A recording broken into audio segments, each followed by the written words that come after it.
लाल ओठवा से। हाँ हाँ वही गाते हाँ? चूहे लला लइया हो हाँ। की रस चूहे। हाँ, थोड़ा बोलिए। लाले लाले ओठवा से चूहे ला ललैया हो की रस चूहे ला। हाँ जैसे मोजरा से रस चूहे। नमस्कार सभी को। आज मैं जो है आपको अपने इस जो वीडियो में कुछ नया दिखाने वाला हूँ कि जो हमारे एक सर हैं वो रिटायर हो चुके हैं, तो उनका मतलब कुछ यादगार चीज़ें हैं और उनके जीवन के बारे में कैसे वो उनका विचार है क्या है। तो हम लोग तो नौकरी कर रहे हैं लेकिन वो रिटायर हो चुके हैं, कैसा अनुभव कर रहे हैं इनका नाम बताइए सर। CH राय है सर। मेरा नाम चंद्रहास राय है। तो ये कौन से पद पे रिटायर थे? आप रिटायर हुए? मैं TGT संस्कृत पद से रिटायर हुआ हूँ 31 अगस्त 2022 को। जी। तो ये सर रिटायर हुए हैं, अब इनकी दिनचर्या घर की है और अब इनसे कुछ हम मज़ेदार बातें पूछेंगे जो इनका शौक वगैरह बचपन से जो है। बचपन में तो गांव में ही रहे सर? हाँ बचपन। तो अच्छा, तो बचपन से कोई शौक था क्या आपका? बचपन से शौक पढ़ाई लिखाई खेल कूद। अच्छा, खेल कूद करते थे? हाँ, खेल कूद गाँव में खेल कूद शुरुआत में बचपन में खेल कूद गिल्ली किया कहें 8वीं तक। तो शिक्षा तो यूं ही चलती रही, कोई खास मोटिवेशन या खास उद्देश्य। अच्छा, कोई खास उद्देश्य नहीं। बस केवल पास करते जाना है, आगे बढ़ते जाना है। हाँ हाँ। लेकिन हाँ, जब मैं 9वीं में पहुंचा तो थोड़ा सीरियस हुआ। अच्छा। हाँ, अब कुछ करना है। हाँ ना। तो कैसे मतलब टारगेट सेट किया आपने? जो उस समय मतलब उस समय टारगेट किसी का मोटिवेशन मिला था आपको? नहीं, उस समय टारगेट जो है केवल ये कि आगे टीचर बनना है, ऐसा कुछ नहीं था। अच्छा, है ना। हाँ। उस पढ़ाई करने हैं, अच्छा, अच्छे से करनी है। तो 9th से सीरियसली लेने लगा। 9th पास किया, 10th में आया। 10th में 77 में मैंने 10th करे तो उस समय फर्स्ट डिवीज़न आया मेरा। अच्छा। और अपने स्कूल में 3 लड़के थे जिसमें मैं दूसरे नंबर पे था। अच्छा। हाँ, पढ़ाई में। हाँ, वेरी गुड। और 10th में जब मैं था तो उसी साल एक कंपटीशन हुआ था स्कूल में, निबंध प्रतियोगिता कराया था। अच्छा अच्छा। तो मैंने भी उसमें भाग लिया, लिखा निबंध और उनको बहुत अच्छा लगा। अच्छा। और उन्होंने बेस्ट स्टूडेंट का खिताब मुझे दिया। हाँ। तो थोड़ा सा और प्रोत्साहन मिला। ये चीज़ होती है। तो पुरस्कार भी प्रोत्साहन का काम करता है। हाँ जी। अच्छा, मैं बताऊं कि जैसे मैं 9वीं 10वीं में पढ़ता था, हमारे जो दादा मतलब ताऊ जो बड़े, उनके लड़के इलाहाबाद पढ़ते थे। तो जो ये प्रतियोगिता दर्पण वगैरह उनको पढ़ते थे, बड़ा शौक हमको भी चढ़ता था कि हम IAS बनेंगे, देखो कैसे बन रहे हैं। तो ऐसा भी मोटिवेशन किसी को मिला था आपको? जो नहीं, कुछ बनने का मोटिवेशन तो जब 12वीं के बाद हमने इलाहाबाद यूनिवर्सिटी में ग्रेजुएशन के लिए एडमिशन लिया तो वहाँ का वातावरण ही कुछ ऐसा है, कम्पिटेटिव। अच्छा, इलाहाबाद में पढ़े थे आप? हाँ। अच्छा अच्छा। ग्रेजुएशन और पोस्ट ग्रेजुएशन दोनों ही मैंने इलाहाबाद से किया। अच्छा। यूनिवर्सिटी से, और वो भी नियमित स्टूडेंट के तौर पर। और वहाँ का वातावरण देखकर अपना भी हुआ कि हाँ, प्रशासनिक सेवाओं में अच्छा अपनी पहचान बनाई जाए। अच्छा अच्छा। और मैं प्राचीन इतिहास विषय से अच्छा MA करने की सोची। मतलब IAS की? हाँ, और हाँ, IAS या स्टेट PCS में, UP PCS में। अच्छा। तो तैयारी चली। चूँकि इलाहाबाद यूनिवर्सिटी में MA में और डे में प्राचीन इतिहास में एडमिशन बहुत मुश्किल से मिलता था। अच्छा। उस दौरान प्रथम श्रेणी से जिसका कम होता था नहीं मिलता था एडमिशन। तो एडमिशन मिला, पढ़ाई हुई, लेकिन उस दौरान कुछ ऐसी स्थिति। अच्छा, ये तो थी मतलब जो आप जब बचपन में किस टाइप के स्टूडेंट थे? जैसे कुछ दब्बू टाइप होते, कुछ चंचल होते हैं, नहीं, या कुछ लड़ाकू होते हैं? नहीं, लड़ाकू तो मैं बिल्कुल नहीं था। अच्छा। ना ही दब्बू था।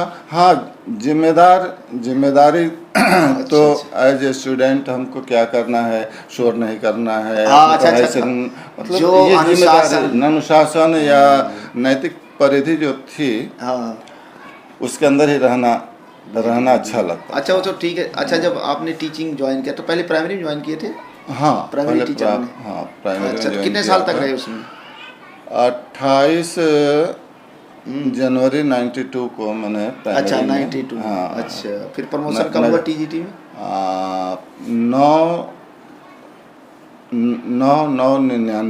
9 सितंबर 1999 को मैं टीजीटी बना। तो देखिए इनकी जो है, और बलिया से लेके इलाहाबाद पढ़े और दिल्ली में 92 में जो यहाँ पर। हाँ, अच्छा, उससे पहले आ गए थे आपकी जो है, वहीं से भरा था ये पेज? वहीं से भरा था। वहीं से भरा था। हाँ, इसका वहीं मतलब से भरा 92 से आपका दिल्ली का सफर चालू हो जो है। पहले मैं बताया ना आपको कि पहले मेरा मूड जो था उस तरफ था। हाँ, यस। लेकिन कुछ अच्छा। परिस्थितियां ऐसी हुई कि उधर चाह कर भी नहीं जा पाए।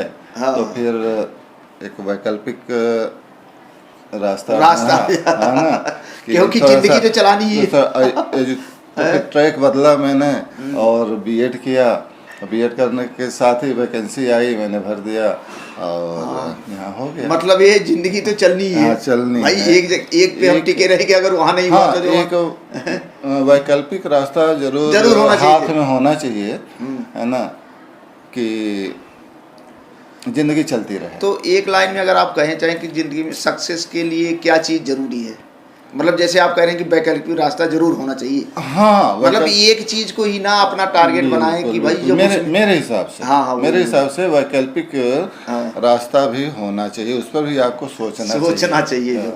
क्योंकि आप तो तैयारी कितना भी कर, लेकिन जिस लायक हैं, हाँ, मिलेगी तो वही नौकरी ना, मिलेगा तो वही जो है। हाँ, कई बार परिस्थितियाँ अपने हाथ में नहीं होती, अपने वश में नहीं होती। अच्छा, अच्छा, है ना, तो इस वजह से।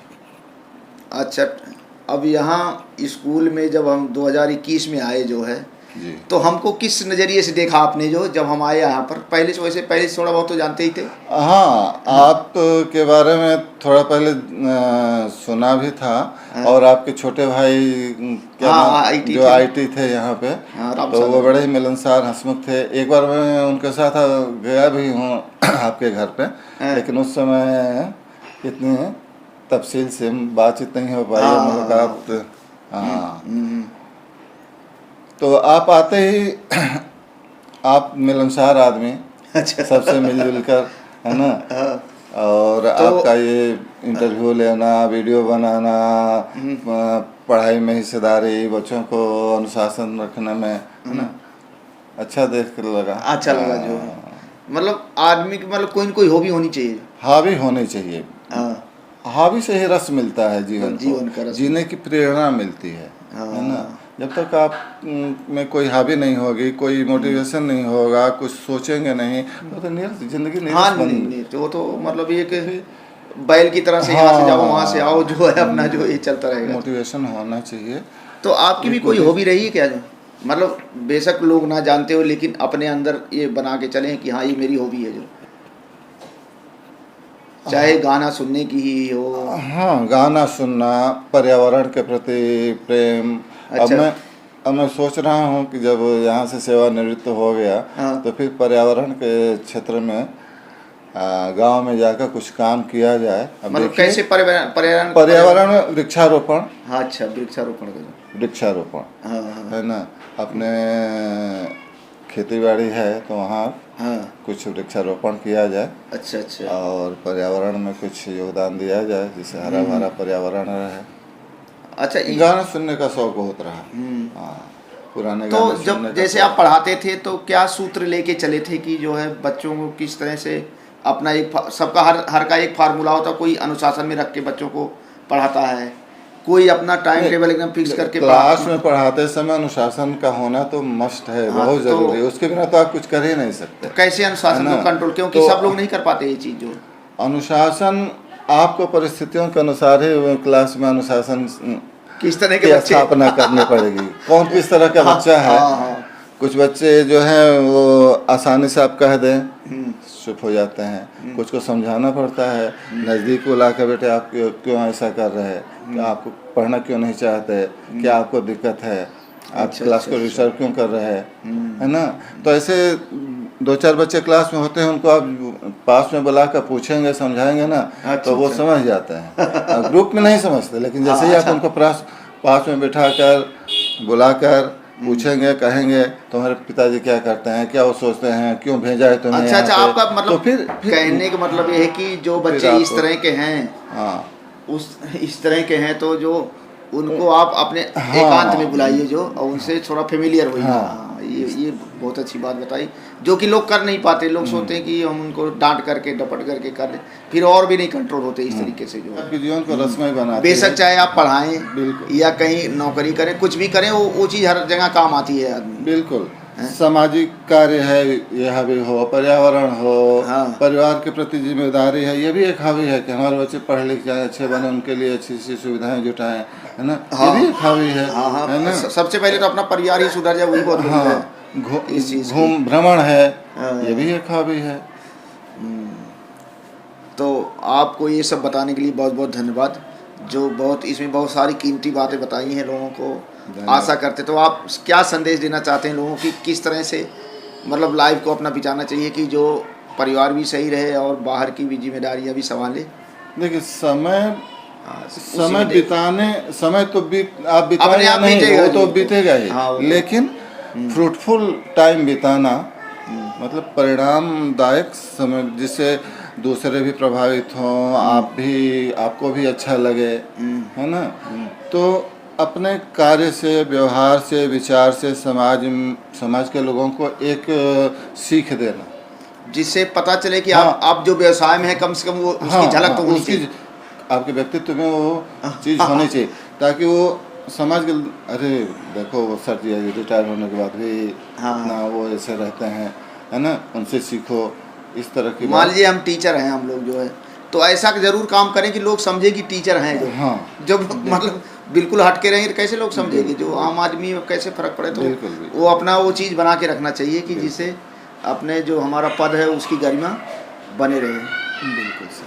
तो आप जैसे भोजपुरी है और कोई गाना जो आपको पसंद है हैं? गाने तो बहुत सारे हैं, लेकिन अचानक नहीं वैसे ही कोई गुनगुना दीजिए ना, ये चाहे वो नदिया के पार वाला कौन दिशा में लेके चला। हाँ, नदिया के पार गला अच्छा नहीं है। नहीं वैसे ही जैसे मैं लेकिन कौन दिशा में लेके चला रे बटोइया, ऐसे ही गा दीजिए कोई उसमें गला की कोई। लाले लाले ओठवा से, हाँ वही गा दे, चुवे ला लिया और की रस चुवे, थोड़ा बोलिए। लाले लाले ओठवा से चुवे ला ललैया हो की रस चुवेला, जहाँ जैसे मोजरा से रस चुवेला हो की रस चुवेला, चाहे छावा या चली हम गमावा तू काहे मुवेला, गोरे गलावा के पीछे क्यों काहे मुवे। तो यही गाना था। बिल्कुल बहुत अच्छा गाना है। जो एकदम ग्रामीण गाना, एकदम बिना किसी उसके, बहुत ही अच्छा गाना। बिल्कुल। तो धन्यवाद, बहुत बहुत धन्यवाद विद्यासागर जी।